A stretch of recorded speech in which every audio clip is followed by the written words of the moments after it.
What to do in Kamsur for a day tour? Hello Karabas! Long time no vlog! This is my first vlog of the year, so stay tuned.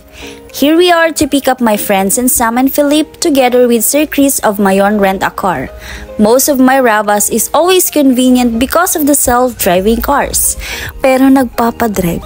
Well, medyo takot pa ako mag-drive, so buti na lang ang Mayon Rent a Car ay they also offer some drivers and with gas.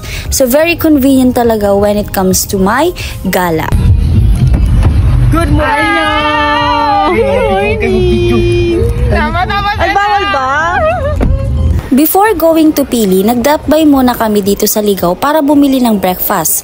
At itong ang famous rice puto ang naisip namin bilhin. For 100 pesos, meron ka ng 13 supot ng rice puto. After 2 hours, ay nakarating na kami agad dito sa Kamsur Water Sports Complex or CWC. So this is our first destination. Gusto kasi namin ma-experience ang golfing para maiba naman at pang-clout ba? Eme. Natuloy din ang aming drawing. Yay! I'm so blessed, mapipicture na naman tayo sa mga vlog ng kasama ko. Nata din ako nag-vlog. Vlog ka mo.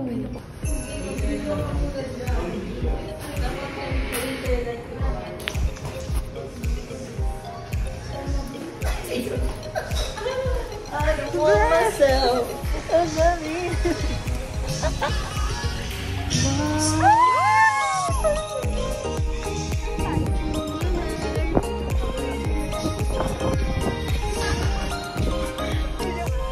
Wow, pinaganda na for sure.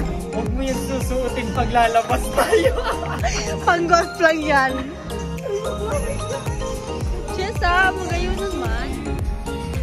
Huwag kang mag-alala Karabas dahil tulad mo rin ay wala kang may experience sa golfing. Kaya bawal ang judgmental dito. The Pili Grove Golf Club offers exclusive golfing course. Rates nila ay nagsisimula sa 650 pesos. Pero kung tulad ka namin na day tour lang ay okay na ang driving range. 150 pesos naman per hour plus additional 150 pesos for rental golf club. Max for 2 persons.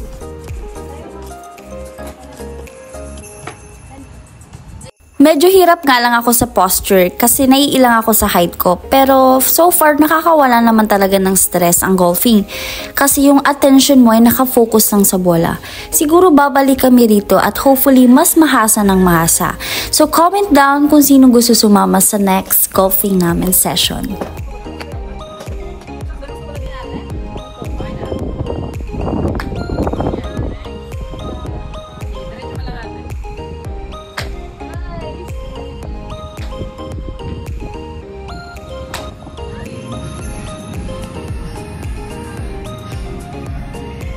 Dito na rin kami kumain sa loob ng CWC Karabas. Umorder kami ng sinigang na baboy, calamares at sisig. Sobrang lamig, halos para na kaming lilipa rin ni Sam. After pala nito ay pupunta na kami ng Peña Francia Shrine at Basilica. Next destination is Peña Francia Shrine. Nagsindi lang kami ng kandila Karabas at nagdasal na rin. Isa ito sa mga dinadayong simbahan sa Naga tuwing fiesta ni Ina.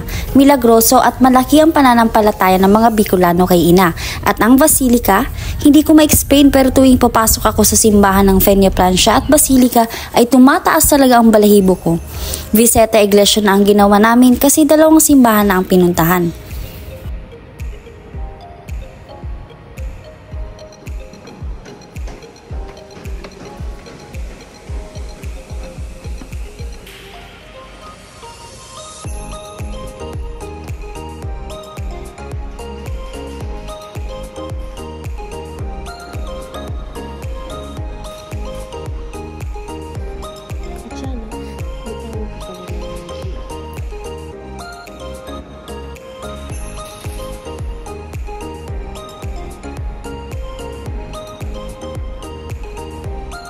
Matapos pumunta ng simbahan ay dinaanan na rin namin ang museo ni Jessie Robredo. Sa mga kakamping dyan, for sure matutuwa kayo rito. Hindi na kami gaano nakapag-video kasi hindi allowed sa loob. Kaya nung nasita kami, na-end na yung video.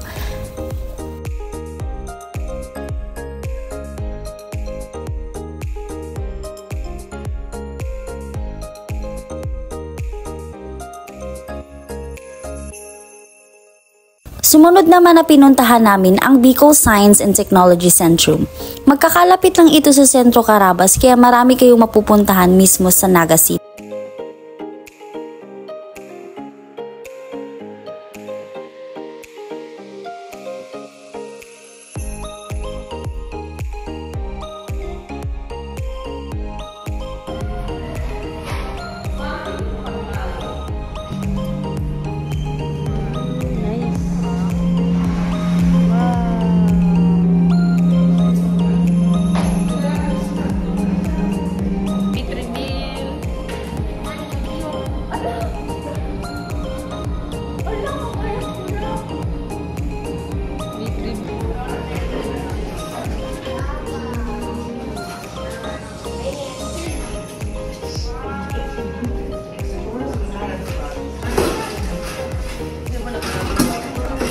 Cool. Nag-inaki.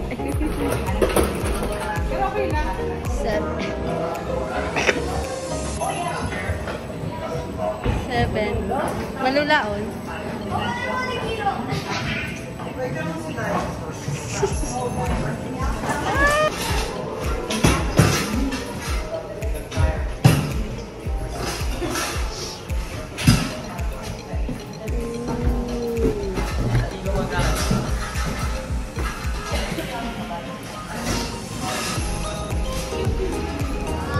Hello, that's you.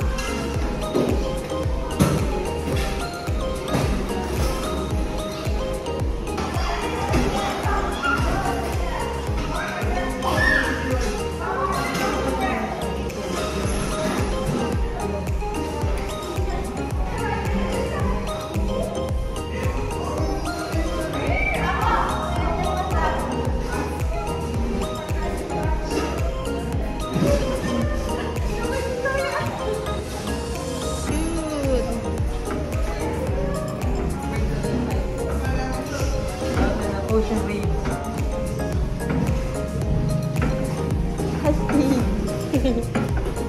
Ocean waves. Ay, wala pa dyan. So, na-experience ko kaswapon.